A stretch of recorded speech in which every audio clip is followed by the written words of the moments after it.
Salut à tous et bienvenue sur InvestiFlow. Aujourd'hui, on va parler d'un sujet super important, les ETF. Si tu te poses des questions sur cet outil d'investissement, cette vidéo est faite pour toi. Avant de commencer, petit rappel, cette vidéo est purement éducative. Je ne suis pas conseiller financier. Donc fais toujours tes propres recherches avant d'investir. Alors, c'est quoi un ETF en gros? C'est comme un panier qui contient plein d'actions différentes. Imagine que tu veuilles investir dans les plus grandes entreprises américaines, au lieu d'acheter des actions de chaque entreprise.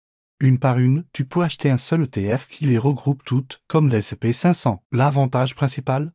La diversification. Tu répartis automatiquement tes risques sur plusieurs entreprises. Si une entreprise va mal, les autres peuvent compenser les pertes. C'est le fameux ne pas mettre tous ses œufs dans le même panier. Deuxième point crucial, les frais. Les ETF sont généralement beaucoup moins chers que les fonds traditionnels. On parle souvent de frais annuels entre 0,1% et 0,5%. Ça peut sembler peu, mais sur le long terme, ça fait une énorme différence pour ton rendement. Maintenant, parlons des différents types d'ETF. Tu as ces ETF indiciels qui suivent un index comme le CAC 40 ou le Nasdaq, les ETF sectoriels qui se concentrent sur un secteur spécifique comme la tech ou l'énergie verte, et les ETF thématiques qui suivent des tendances comme l'intelligence artificielle ou la cybersécurité. Un point important à comprendre, la liquidité. Les ETF les plus populaires sont très liquides, ce qui signifie que tu peux acheter ou vendre facilement. Par contre, attention aux ETF plus nichés qui peuvent être moins liquides. Question fiscalité. En France, les ETF sont soumis à la flat tax de 30% sur les plus-values. Sauf si tu optes pour l'imposition barème, si tu investis via un PEA.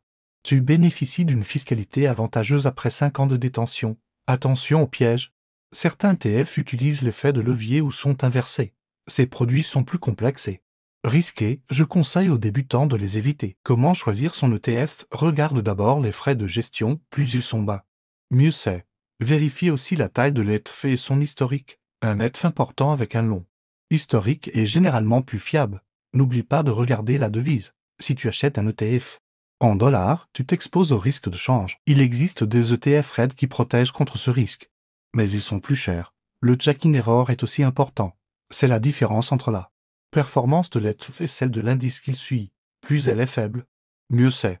Un conseil pratique, commence simple. Un ETF mondial type MSCI World peut être un excellent point de départ. Il te donne accès aux plus grandes entreprises mondiales en une seule transaction. Pour la stratégie d'investissement, le plus simple est souvent le plus efficace. Un investissement régulier, tous les mois par exemple, permet de lisser les risques dans le temps. C'est ce que l'on appelle le l'EDC à dollar cost averaging.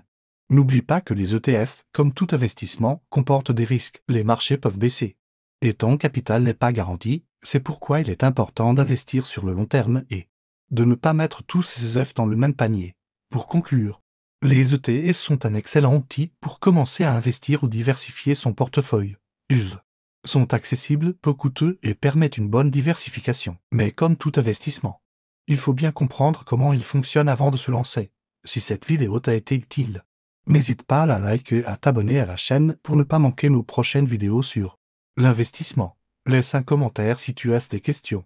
Je serai ravi d'y répondre. Merci d'avoir regardé jusqu'au bout. Et à très bientôt sur InvestiFlow.